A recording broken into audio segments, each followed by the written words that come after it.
Labor Education and Research Center. I'm a career faculty member. And this evening, as Jennifer mentioned, we're going to hear from Dr. Laura Polito. Dr. Pulido is a qualitative social science who worked at the intersection of geography and critical ethnic studies, especially Chicana X studies. She was an active voice for the USC faculty in addressing union members' rights in a dispute with the university and SEIU over privatization. Dr. Pulido's interest in these fields began as a child fascinated by maps, landscapes, nature, and places. At the same time, everyday life taught her that we live in a racial, class, and gender hierarchy that shapes our lives. Through her research and teaching, she explores how these processes shape places and how places inform racial and economic processes. Jennifer will be able to kind of talk about our format, and then right after that, we'll hear from Dr. Polito. Jennifer. Thanks, Sherman. So Dr. Pulido is going to do a presentation for us, and then we'll have question and answer at the end of the presentation. But don't hesitate to write your questions in the chat box as they occur to you. And we'll also have an opportunity to ask her using your own voice towards the end. Thank you. All right, should I go ahead and start my screen share? Yes. Okay. Oh, wait a minute.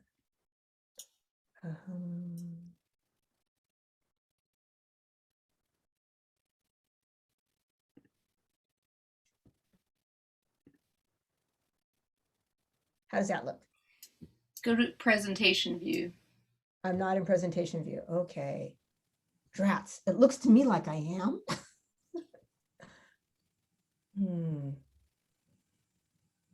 Stop, huh?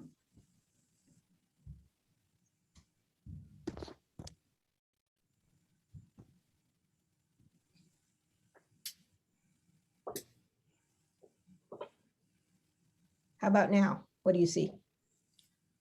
Just a picture of you. You can't see me? No, I can see you. Can't see your slides. You're not in screen share, I don't think. Okay.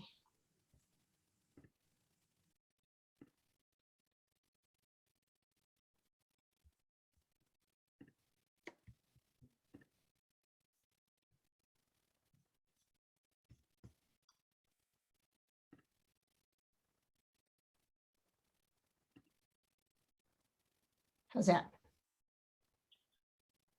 That's it. Perfect. Okay. All right. Just took 5 minutes. Well, good evening, everybody. And I'm so appreciative for inviting me to share my work with you this evening. I wish we could all be in person, but we'll have to settle for this. Maybe another day. What I'm going to do today is I'm going to talk about, as a lot of you might recall, some of the wildfire rumors that happened this past fall when here in Oregon when we had the tremendous fires that we had, and connect these to issues about white supremacy, which I think, of course, is very important in terms of trying to understand the larger political landscape here in Oregon, as well as the larger United States. So let's see, let me do my first one. Okay. As we all know, in September 2020, the entire West Coast was on fire. The wildfires are an annual event here in Oregon. The fires were unprecedented in terms of their breadth, heat, rapidity, and destruction. Climate scientists have been warning for years, decades, that the Western US would experience heightened fires with global warming. However, this past fall, the mix of prolonged drought, high temperatures, highly unusual winds, and a century of fire suppression led to a perfect storm. While the fires themselves were entirely predictable, less anticipated was the response from some of the impacted communities.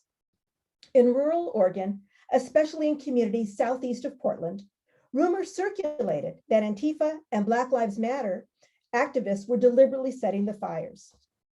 Such rumors spread as quickly as the wildfires themselves and created havoc for first responders, who were trying to evacuate imperiled communities. While attributing historic wildfires to conspiracy theories may seem outlandish, These events actually offer a window into the US's contemporary political landscape. I'm especially interested in the role of denial in this story.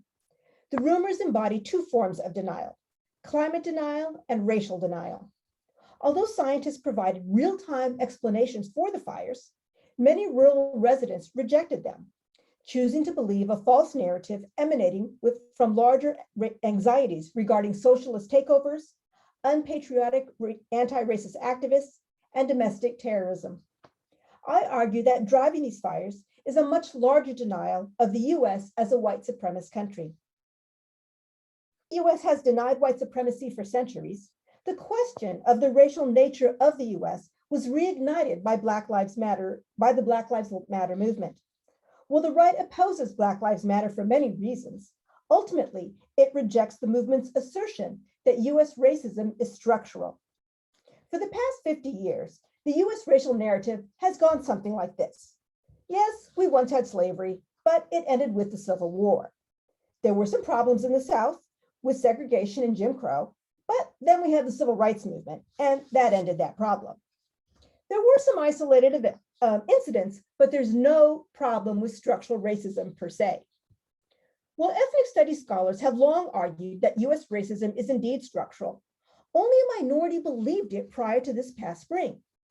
After the murder of George Floyd, millions finally began seeing US racism in a new light.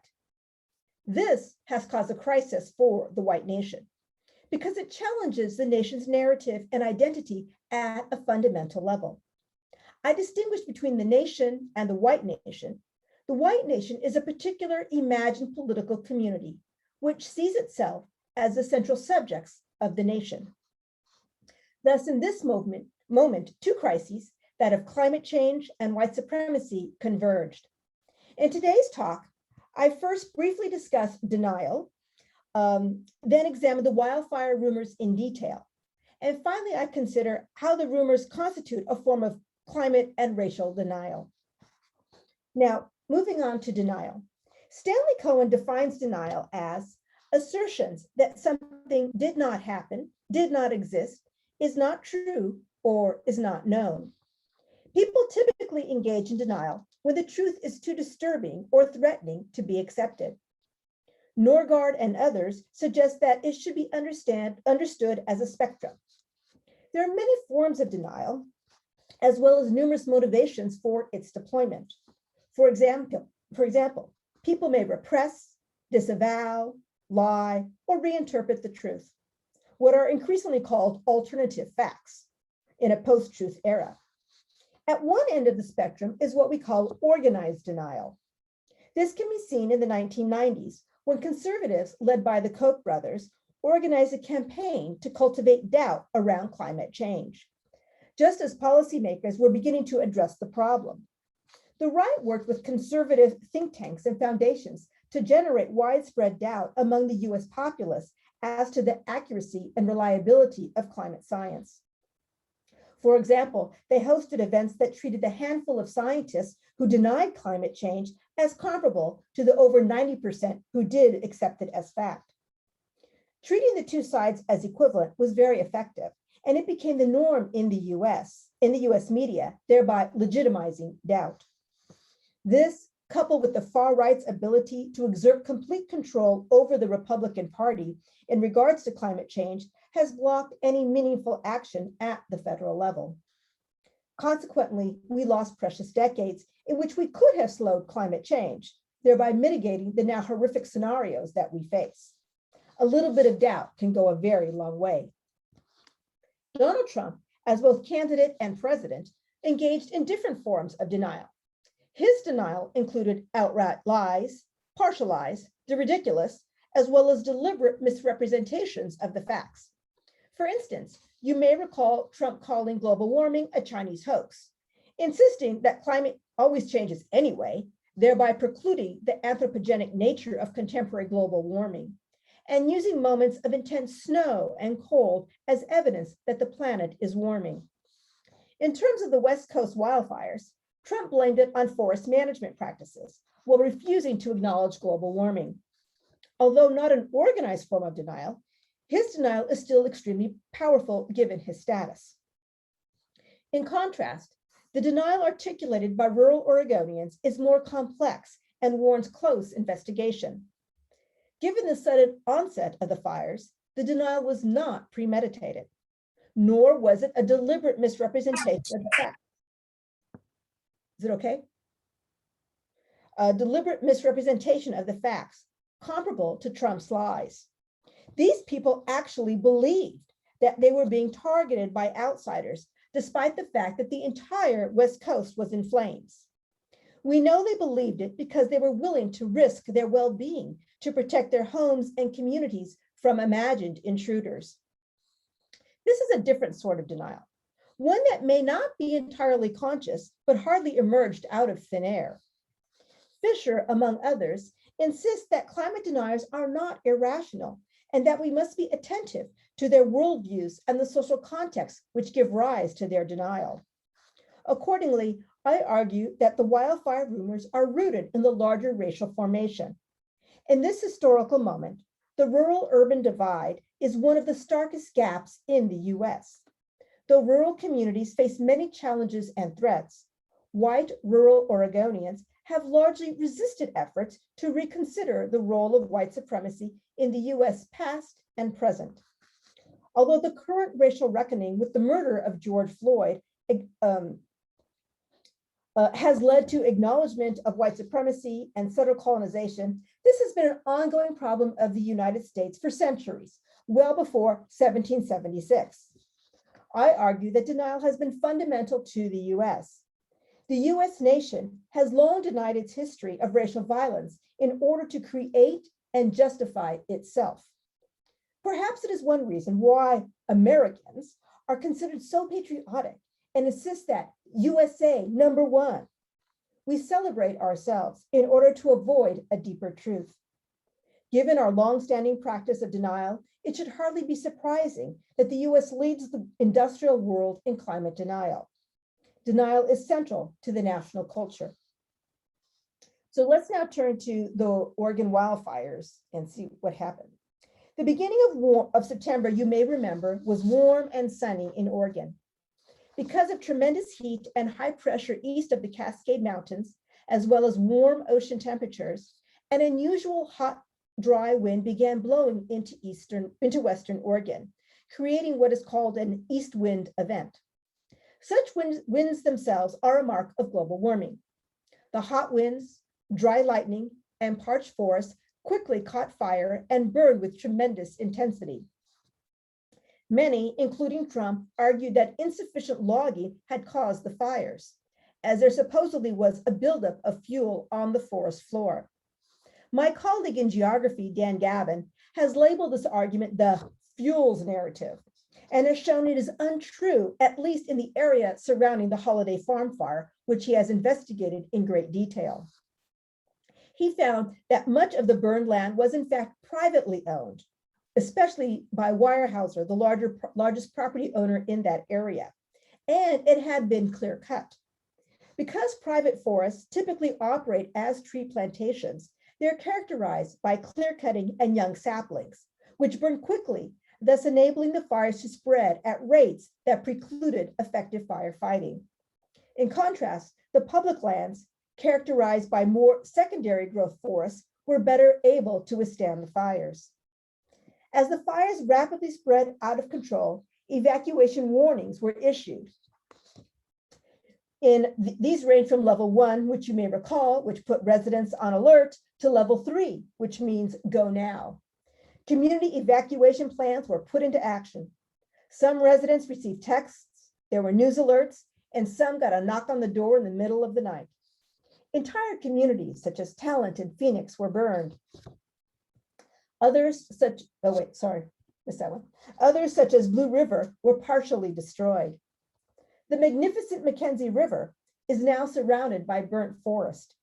I passed through there yesterday, actually. Me and my family went to Smith Rock, and it looked a bit like a war zone. Here's some images of it that you can see the fire damage. This one here You can see to the side, like there's all these kinds of tractors and equipment, which are basically what they're doing is they're hauling away the timber and the logs that all have to be cut down, either because some already fell down, but many are hazardous. So they're being marked to be cut down so they will not fall on people or structures or things like that. So it really looks quite a bit industrial work that is happening over there. And this is just over the Mackenzie as well, some of the remnants which are still there. At the end of the fires, there were over 1 million acres burned here in Oregon. 40,000 people were displaced, thousands of structures were destroyed, and 9 people were dead. I want all of us to remember the scope of the trauma. And this, of course, on top of COVID. This is important to begin to appreciate the context of the wildfire rumors. Now, the rumors started on September 9th and lasted only for a week. They died out as social media platforms took down the false rumors. There are actually rumors about how the rumors began. One story is that someone heard reference to BLM, meaning Bureau of Land Management, but which they interpreted as Black Lives Matter. Others said that some journalists were misidentified as arsonists. Regardless of the initial source, it was entirely believable to local residents that Antifa and BLM would be deliberately setting fires, looting threatened communities, and physically attacking imperiled residents. The rumors gained serious traction. One man was ordered to evacuate and stated, "There's already reports that Antifa is in town, going down the streets and looting." He refused to go. Another man facing level 3 evacuation orders said, "I am protecting my city. If I see people doing crap, I'm going to hurt them." Rumors were not limited to social media and personal texts. A local sheriff promoted them, as did podcast host Joe Rogan, a police association, conservative pundits, and QAnon followers. Perhaps more important than the rumors themselves were the actions that followed.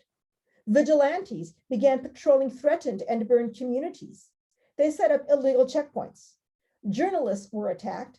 People not recognized as community members were held at gunpoint.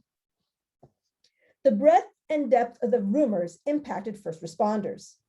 Police and sheriff spent precious resources responding to hundreds of rumor-based calls rather than evacuating people and protecting communities.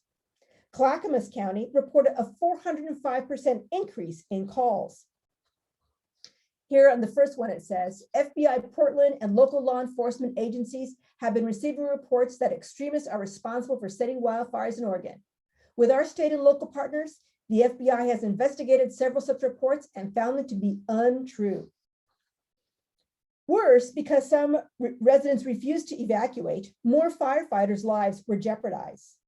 FBI, police, and sheriff all posted messages like this one here from the FBI. Nonetheless, the rumors persisted until social media platforms began taking them down. I want to take a close look at rumors emanating from one community, Sandy.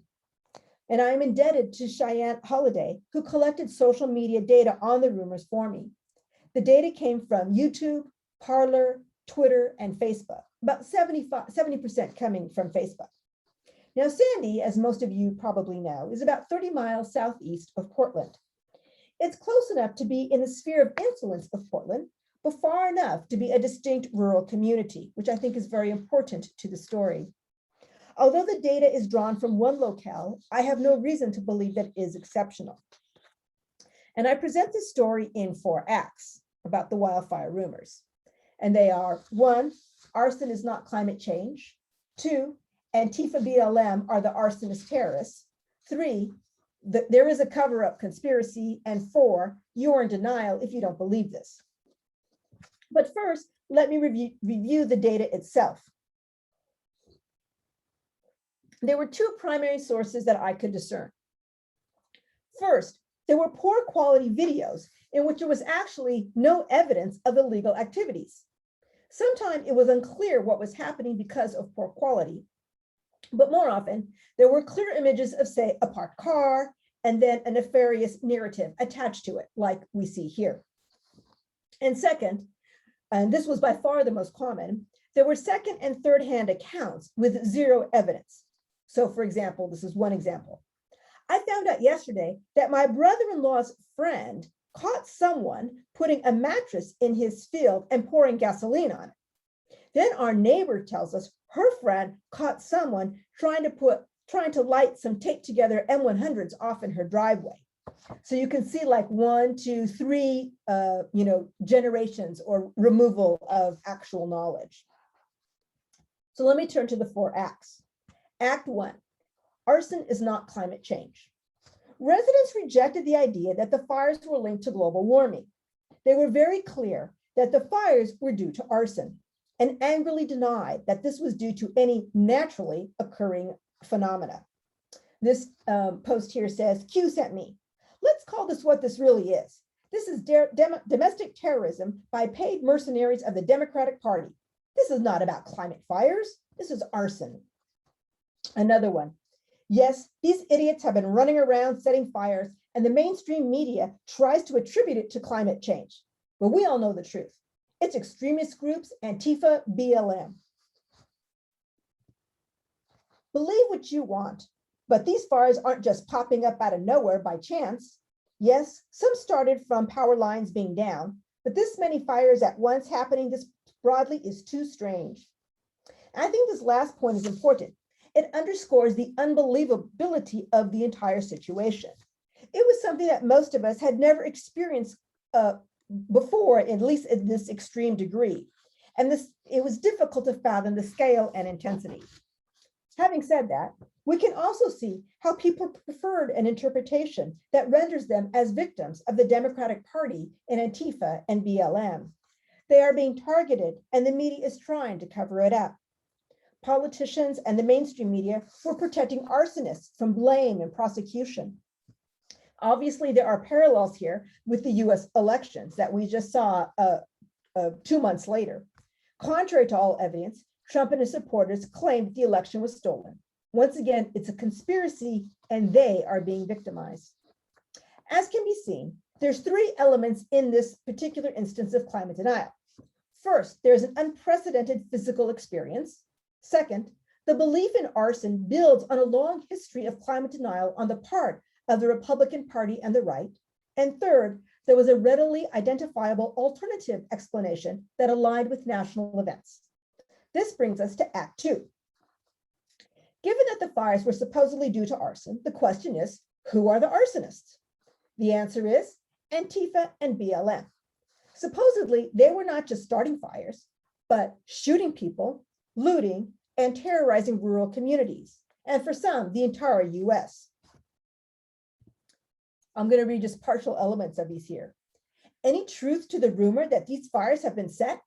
They're reporting that Antifa is starting fires to block exits. That report is that shots are being fired at evacuees.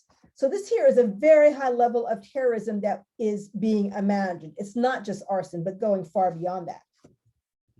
As Antifa BLM set fire to the Pacific Northwest, Joe Biden labeled President Trump a climate arsonist. Really? What warped alternate reality are Democrats living in? And another one, this is a huge escalation of the culture war. Is this eco-terrorism? I believe the Antifa BLM theory is true. This last one is important because the author presents it as a culture war. And in many ways, I think that it is. It's a war over the truth, facts, their interpretation, and values. Now, there was a grain of truth, which may have encouraged rural residents to blame BLM and Antifa for the fires. And that was they had set fires in Portland as part of the BLM protests during the summer. So one could argue that they were not pulling this out of thin air, but they were making wild connections. Who has been rioting? Who has been protesting? Who has been starting fires? Isn't Antifa and BLM who have been saying we're going to burn it all down? Antifa has been setting fires nightly in Oregon and Washington for the past 100 days. Time to implement the death penalty for arson. And lastly, Antifa is not a group, as I understand, by listening to its members, but they sure as hell light off a lot of fires in Multnomah County. Just because it is in Corbett and not Portland does not mean it's not them.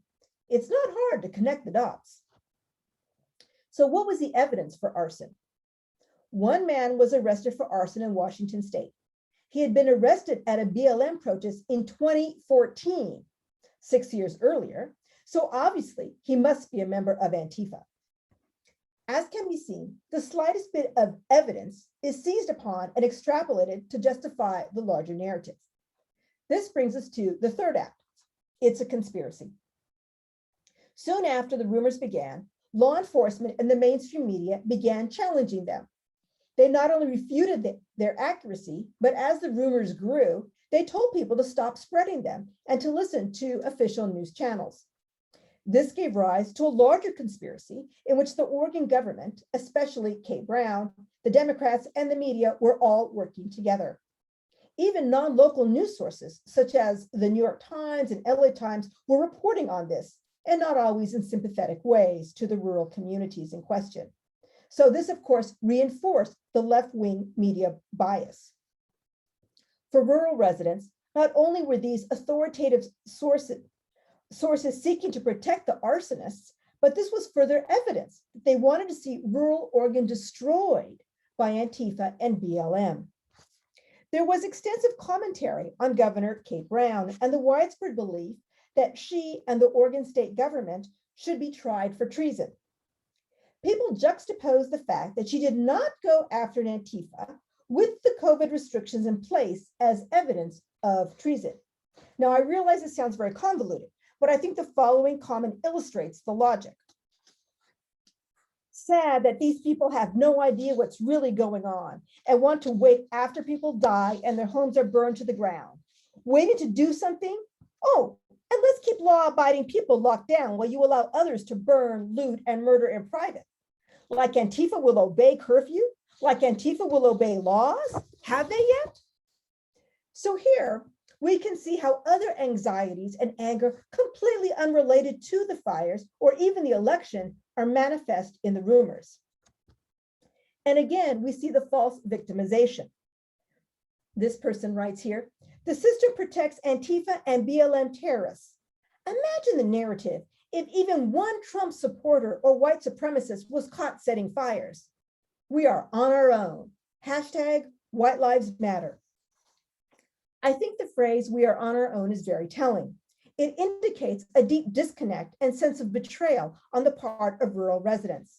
Nonetheless, the idea that a Trump supporter would be vigorously prosecuted for setting fires is deeply ironic and counter to all evidence. In fact, the vast majority of domestic terrorism is due to white supremacists, according to both the FBH, Department of Homeland Security, and other law enforcement agencies. And they have been handled with kid gloves for decades. Responding to law enforcement's refutation of arson was difficult because, generally speaking, rural residents support law enforcement, especially in light of the BLM protests. Virtually every law enforcement unit investigated the claims and found no evidence to support them. However, one sheriff did implicate Antifa. Clackamas County Deputy Sheriff Mark Nicolai publicly stated, quote, Antifa mother effers are causing hell. He didn't say effers, I am. He was quickly put on administrative leave and the higher ups issued the following statement. Nonetheless, the cat was out of the bag and this fueled more rumors. And of course, the fact that Nicolai was put on leave was simply more evidence of a cover-up conspiracy. Here was somebody trying to speak the truth and they're being silenced. Well, this logic, the treason logic is a bit tortured. Dismissing the mainstream media was much easier, as it has been discredited by the right for years due to its supposed liberal bias. Nonetheless, the data indicated that not everyone believed the rumors. There were a handful of individuals who supported law enforcement's findings, but they encountered strong pushback. Listen to the police scanners. Of course, the left-wing media outlets don't want people thinking it's Antifa. This page will probably post next. Antifa was busy all night checking on rural communities, leaving gasoline for returning property owners in case they need it, and inspecting and dusting ash from personal items left behind. Later in the week, they plan to hand out gifts in Portland and surrounding areas. This page is losing its purpose quickly. We need to change the name to Sandy Liberal Bias Information. Here we see how anyone questioning rumors is included. It is ridiculed. And of course, it is important to point out, I don't know if Antifa did it, but BLM actually did work to support communities and residents that have been impacted by the wildfires. They did a lot of organizing around that in the Portland area. I know they did here in the Thurston community, here in Eugene, and in other parts of Oregon. So it actually is quite ironic they would say that. When the Oregonian announced the rumors were false, one response simply was, I don't believe the Oregonian for 1 second. So clearly, the mainstream media has zero legitimacy. The final part of the narrative is disbelief. Disbelief that others did not share this complete narrative. They were incredulous that not everyone could see what was so obvious to them. This lack of support precluded the correct public response, which presumably would have been mass arrests of Antifa and BLM members. One person says, or this one here, it says, Q sent me. Most of these folks are in complete denial of the situation. Deal with the extremists burning down your homes. Another one, people's blindness is what is dangerous to this community. Wake up, folks. Bad people are doing bad things. So what we have here are people fabricating elaborate conspiracy theories out of no real evidence and then condemning others who did not agree. This hints at the state of mind of Sandy and other nearby communities. So the question becomes, why did they feel so vulnerable and threatened by imagined terrorists? Why is this happening to Oregon? And how is this connected to white supremacy? So let's start with Oregon. Oregon, as probably you all know, is a state of great contradictions. Although it is widely seen and known as a liberal state, it is also deeply conservative. In fact, it epitomizes the rural-urban divide that characterizes the US these days. Its cities are all relatively liberal, while its vast eastern territory, which is sparsely populated, is conservative. Because the cities have the population, power, and wealth, they dominate. The rural areas, which have been abandoned by capital and the state, are largely impoverished, struggling, and angry. They align perfectly with the Republican Party's politics of grievance. Rural Oregon has been the site of major contestations, of course, over federal and state authority. Recall the 2016 Malheur wildlife occupation led by the Bundy family. Or we can point to how important the Pacific Northwest is in fantasies of a white homeland and ethno-state. Currently, there are at least 3 efforts underway to change state boundaries in order to create a rural, conservative, white Christian state. So in short, contemporary Oregon is a clash of cultures and power imbalances. This has led to Republicans using all kinds of strategies to assert themselves. For example, rather than voting on a climate change bill in 2018, they fled the state, thereby preventing a quorum, a strategy they have used repeatedly. As mentioned earlier, the National Republican Party has denied climate change for decades, but it doubled down on this during the Trump administration. There is an important parallel between Trump's claim that climate change is a Chinese hoax and what was happening in Oregon. Both attribute blame to a political foe. This tells us something about the nature of denial itself. It is a tool to discredit one's enemies. Here we see how climate denial is deeply politicized and embedded in a larger social context unrelated to science, effective communication, or policy. While many scholars are trying to figure out how best to communicate with the public, I think these rumors indicate that we may be barking up the wrong tree. It's important to understand the nature of rumors and why they are invoked. Terry Knopf notes that, quote, rumors explain what is not clear, provide details, and above all else, relieve collective tension. Communities like Sandy are facing numerous anxieties and tensions. In addition to economic challenges and fears of a communist takeover, there are very real racial anxieties. Though the US has always been a white supremacist society, The question of its racial nature has been increasingly contested since the civil rights movement of the late 1960s. It is this polarization and contestation over the racial nature of the US that fuels the right's opposition to BLM and its allies, and its claims as well. There are many reasons why the right opposes BLM and its supporters, but the fundamental point of contestation, I believe, is this question: does structural racism exist in the US? And if so, what is to be done about it? BLM threatens the right's view of the US as whites' privileged status by insisting that racism is a systemic part of the US. The right not only opposes this claim, but also the protests themselves. Denial is central to all of this. It is difficult to overstate the importance of denial to the right's understanding of the US racial formation. Denying the racial violence upon which the US was created has been fundamental to building a viable nation. Because how do you build a nation on the blood and bones of those deemed racially inferior? You either admit the truth, process that trauma and move on, or you deny it. BLM and its allies' insistence that Black lives actually matter implies that they have not previously mattered, which in turn means that the US has historically overvalued and privileged white lives at the expense of Black lives.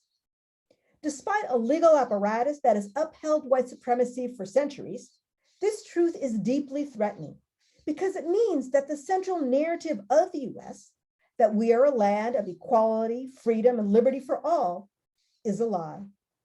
This would create a crisis for the nation, one we have postponed for centuries, and one that BLM brings us ever closer to. The racial anxiety of the right can be seen in the wildfire rumors and larger climate discourse. The right uses coded language, coded organizing frames that are not overtly racist, but which in fact serve to reproduce white supremacy by denying systematic racism. These include terms like communism, patriots, and law and order. And here I have to acknowledge my debt to both Joe Lowndes and Dan Hosang, some of my colleagues and former colleagues who have done a lot of work in terms of thinking about the discourse of the right in terms of race. I start with communism because it serves as an overarching framework. For the far right, communism and socialism are very real dangers. Many are willing to take up arms to resist those perceived to be working towards Marxism, communism / socialism. They're all kind of lumped together there. Well, the communist threat did fade with the demise of the Soviet Union. It was rekindled by the Tea Party, China's ascendancy, and the pandemic. BLM and Antifa fall into this category. To be clear, BLM is not a communist front, but there are members who do identify as socialists. One repeatedly hears that BLM is Marxist and socialist and therefore must be resisted. There was a long history of connecting anti-racism and communism in the US. Communism and socialism were routinely used to delegitimize Black anti-racist activists, as well as Mexican-American labor activists and others. Prior to the 21st century, charges of communism and socialism implied foreign interference. During the Cold War, any hint of foreign interference was not tolerated, thereby discrediting anti-racist activism. This delegitimization has several important implications. First, it meant that African Americans were presumably incapable of building effective organizations and movements. Instead, it was assumed that Soviets were behind the US anti-racist campaigns.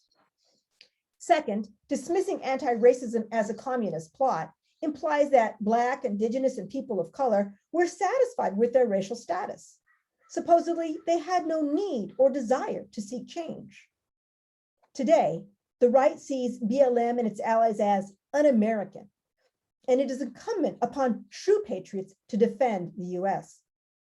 These are all powerful forms of denial, refusing to acknowledge the true nature of US racism and the legitimate grievances of Black Lives Matter. Another organizing frame is patriot. This term strategically used by Trump to characterize his supporters, has gained traction across the far right. One commentator said, "I've been doing this every night, stopping at all these checkpoints and meeting more and more patriots. It's awesome." Patriot is a powerful ideological term which serves to legitimate and make respectful the far right's racial. In August 2020, when 17-year-old Kyle Rittenhouse shot 2 BLM protesters in Kenosha, Wisconsin, he was hailed as a patriot by the right. The right discredits those who disagree with them as being unpatriotic. Those who are unpatriotic have no legitimacy or standing in the body politic. Of course, the millions of BLM supporters are all unpatriotic. It is important to understand that people of color can be patriots. Oh, wait, I messed up my slide.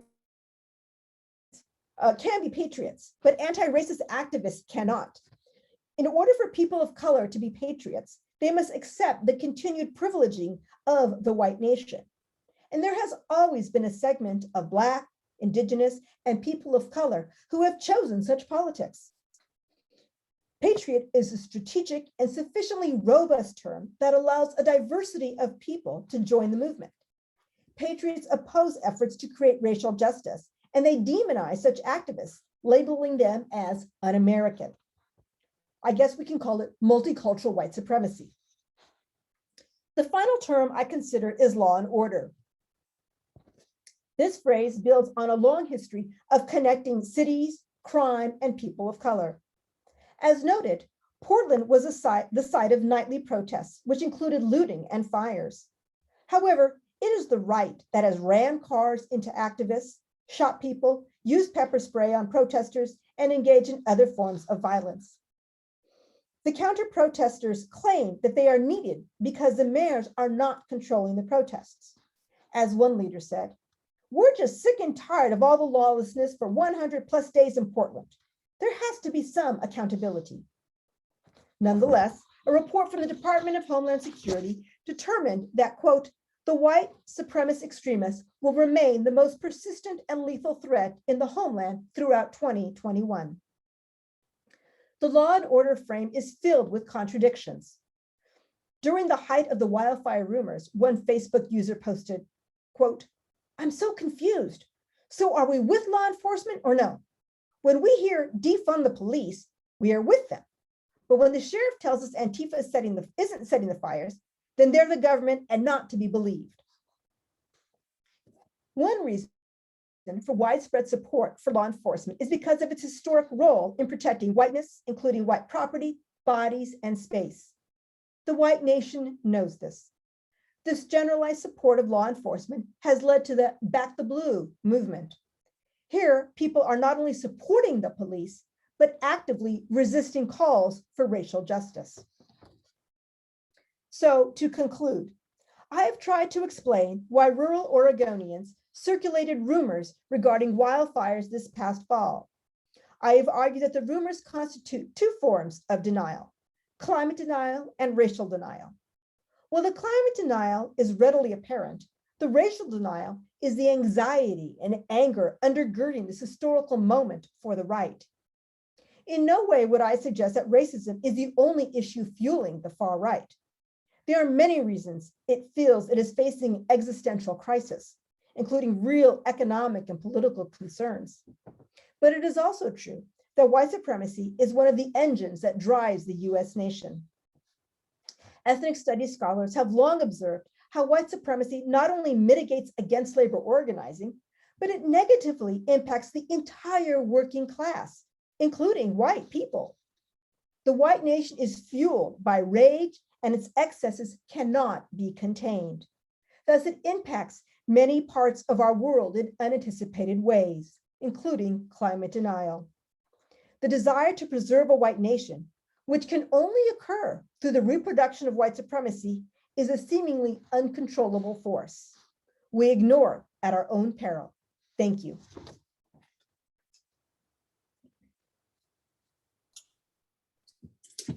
Thank you.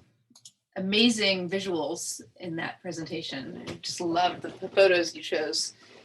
They really told a story. Yeah. I work hard on them. I see two things in the chat. Start my video here. One is from Lurks Bob Bussell, who isn't really asking a question, but mentions that Antifa and Black Lives Matter was also blamed for the attack on the US Capitol.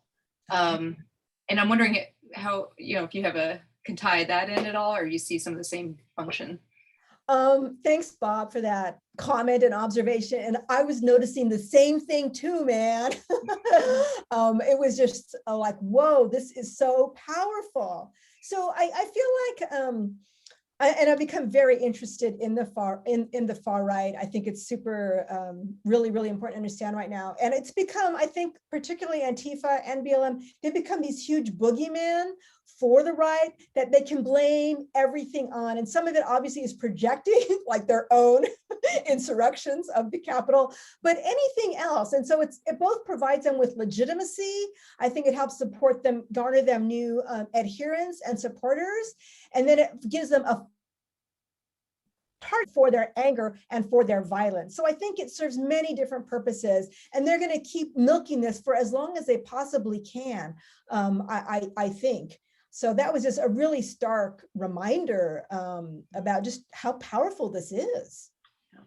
It kind of is the boogeyman, as you're saying, is similarly to communism, where it's diffuse, it's member driven. There's no clear leaders who can disavow or explain or anything. So it's like a perfect kind of. And then Tony Voigt says, I find this narrative about rural Oregon too seamless, which means too little room to recognize the contradictions and organize within rural communities, which Oregon's Rural Organizing Project has done for years. Oregon communities are, of course, not all white, and even among white rural communities, there are left-leaning, progressive, and anti-racist folks actively organizing in their communities. In places like Klamath Falls, armed vigilantes who bought into the rumors outlined in this talk also faced off with neighbors who were not buying it. We need a more complicated narrative that identifies these struggles within rural communities. I agree 100%. I did not even talk about both. There's a lot, of course, Latinx and Native rural communities, which I did not talk about. And I think I do totally paint them in too broad of a stroke. And I did try to center it in Sandy, but I know at times I do expand it. So I agree with you that you're 100%. And I haven't followed, I don't know, is this still a live story? A lot of people were displaced. It just really affected so many people in terms of like losing their homes and their communities. And has this rumor persisted over time? Are people resentful about they did this to me, or has that become very secondary in light of just trying to find housing and get to work? Yeah, I don't entirely know. I tried going back to the data just like actually like within the last 2 weeks or so, and a lot of it has been removed. And I think part of it is because in the aftermath of January 6th, there were big changes to the social media platforms that are going on. But I think it'd definitely be, I think partly they are just really, people are focused on like, let's rebuild our lives, right? But on the other hand, it's kind of like maybe, it can recede and then easily be brought back to bear again in the next crisis, as it were, right? It's not like it was resolved in any way, shape, or form, right? They were literally just taken down. Right. And Rafe, do you want to ask your question yourself, or would you like me to read it? Oh yeah, my question's like, I love your research of Sandy. It's like, do you have a sense of which of the denialists types are like the Koch brothers, like they know they're liars?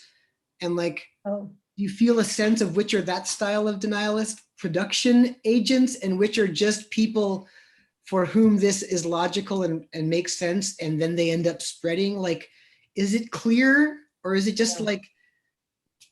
It is not clear based on this data, but I'm super interested in that question. And I've actually been continuing to do the work thinking about climate denial. And really, we do know in climate denial, it is white, conservative, rural men who have the highest levels of climate denial in the United States historically and in the present. So I think there is, at least for some people, this is not new, the denial. And so they may be active, agents in that. And it's not just a momentarily alignment of events that they're predisposed to. So I'm trying to figure this out as a next step, and particularly thinking about some of the elements of white supremacy, particularly the feelings of like entitlement, property, can contribute to this by focusing in these particular white rural communities, particularly men.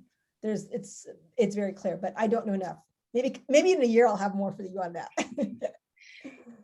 Hopefully you won't have any more evidence together.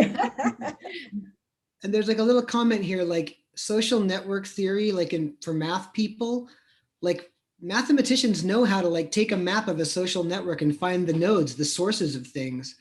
So if you can find the right person who can hack into the system and get those things, a nerdy math person could help you. Thank you. That's completely beyond me. So yes, I would need a good partner on that. Thank you.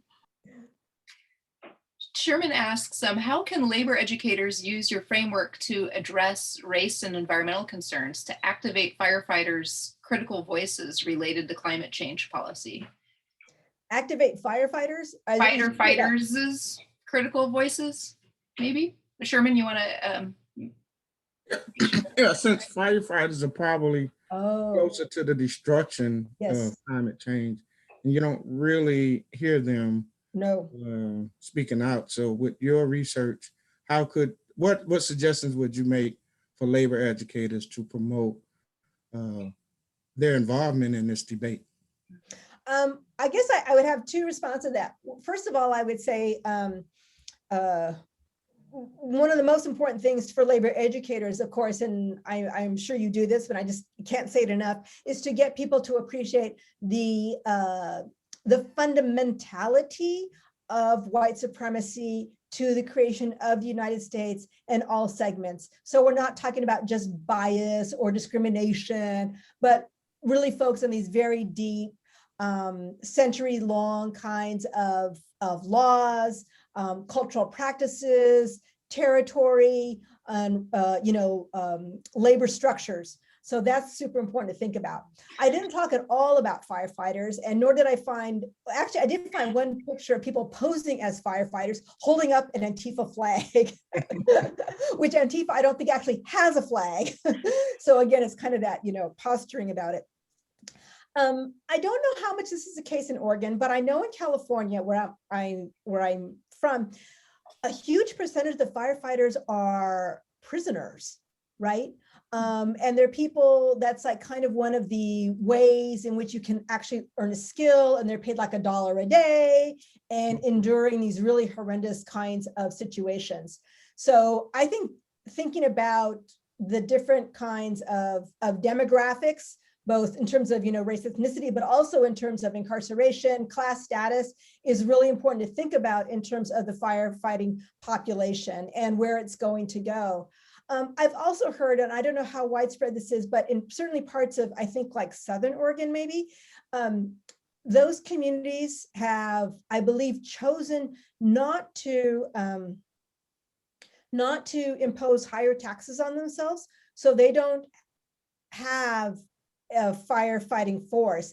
And instead what they do is they pay people when fires occur. So we see this really interesting privatization of firefighting services, which I find completely fascinating, especially when you consider like thinking about, Anglo-Americans and their early development of communities in the United States. That was one of the things that was like collectivized, that you have a volunteer force, everybody contributes to it in different kinds of ways. And now we're seeing something, different. And I know there still are volunteer firefighting forces. I don't want to pretend like there's not. There are, but there's also this other thing that's happening. So I think there's the political economy of fire needs to be better understood. I think that's really important, and it's really important, obviously, for Oregon as we're moving ahead with global warming. Sure. Mm. Mark, you made a comment about white power movements targeting the Pacific Northwest.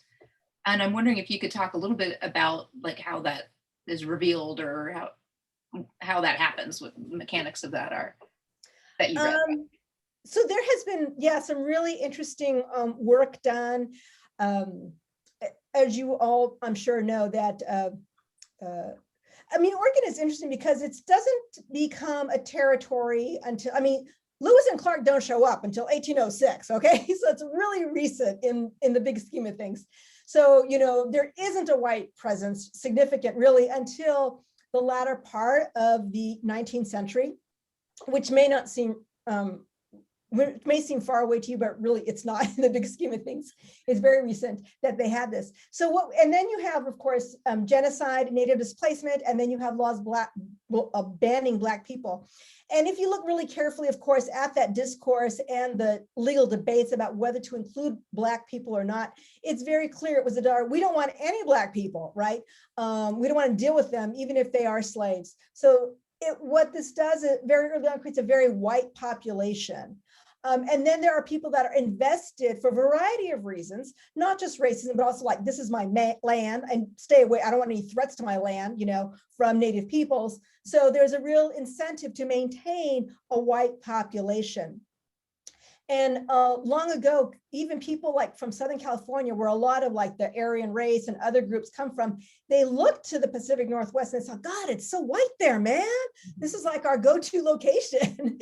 And so, of course, there were books written about the possibility of the Pacific Northwest region, which going into Idaho, Washington, and Oregon could become a viable ethno-white state.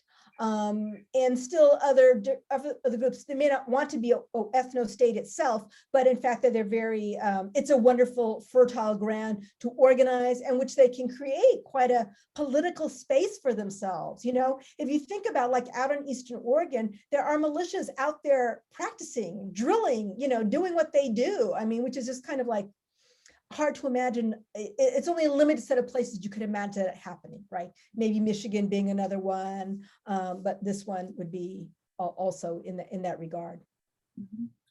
And something else that struck me that I've kind of seen, well, we've had to experience is that you cannot combat these kinds of things with facts or logic. Yeah. They're just like, they're on completely separate planes of, well, reality, you know? And so I'm not asking you to, you know, what needs to happen or how do you get around this, except maybe what I've gleaned from what you said and is just kind of reducing that sense of fear or, you know, people being under the sense people are under siege, their way of life, their culture, their whiteness, their privilege. I don't know. I mean, what do you say? So, you know, like I know, like I have like colleagues in SOJC, and they're doing a lot about how do we better communicate about global warming, right? And so there is a percentage of the population which questionable, doubting, you know, and they can be brought along to believe with correct and framing and facts and things like that. And then there's the other part though, they're like, you know, we're not even in the ballpark here, right?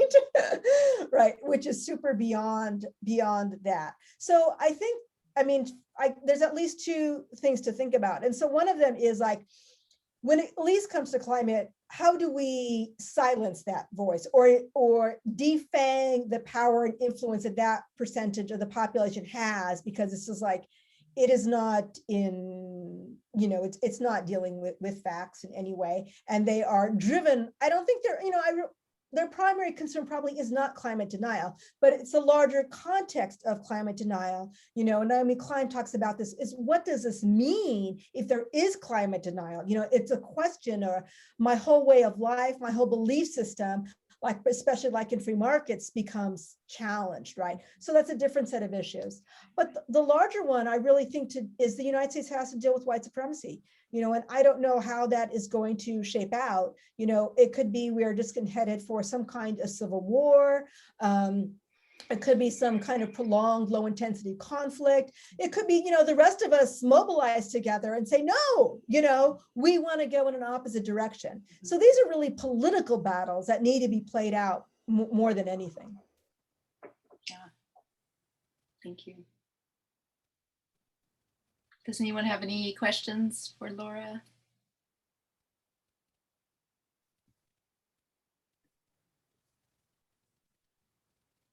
Well, just a very compelling presentation, and I have a lot to think about. As soon as I formulated a question in my mind as you were presenting it, you came around and addressed it or answered it, and it was really great, and great visuals too that really told a story about how we got here. I hope that you're able to come back and tell us how we're going to get out of it. No pressure. But together we can, I'm sure. Great. I'm reading a little bit in the chat here. Mark says, Mark Brenner, I think this question of how to change the minds of conspiracy theorists or climate deniers will be a prime concern for activists in the years to come. And he points to some anti-vaxxing resources that maybe has a similar kind of component of belief or mistrust, or, you know. Yes, indeed. Yeah, indeed. I also think it's interesting to pay attention to where QAnon is going to go, you know, now that Trump did not become the president on March 4th or whatever date it was supposed to be, the last kind of gasp of it, you know. I know in the New York Times, I think, or the LA Times the other day, it said like their new focus is like really anti-Chinese, as well as going back to the kind of the Jewish, you know, global conspiracy theories like that. Yeah. I see another comment from Tony Boyd. As a qualitative researcher, yeah, get in touch with the Rural Organizing Project folks, and they will probably have some real insights into what happened and what's happening going forward. That's a great point. I have seen several presentations about them in the past, and they were just amazing. And I was super impressed with the work that is going on there. I'm going to post a link in the chat it says it's an eval. It's not an evaluation of Laura in any way. It's more about the format and what you'd like to see in the future. I'll also, pardon the intrusion into your lives outside of this, but I'll send you this link again, probably tomorrow, just as a reminder to let us know how these programs are going. And also I wanted to invite you all to join us next Wednesday. We're going to have a discussion about Brown versus the Board of Education and now the backlash to public education. That's with Loretta Johnson, Gordon Lafer, and Sherman Henry. And here's a link for registering for that. And this presentation has been recorded along with all of our other webinars that we've had over the past year. It's a great new opportunity to connect with more people. And we've recorded those and put them on our YouTube channel. And so that's a lot of information there, but we'll probably send it out in a more digestible format via email in the coming days. Well, thank you so much, Laura. Just appreciate your time and your scholarship, and look forward to hearing more from you. Thank you. Thank you. Bye.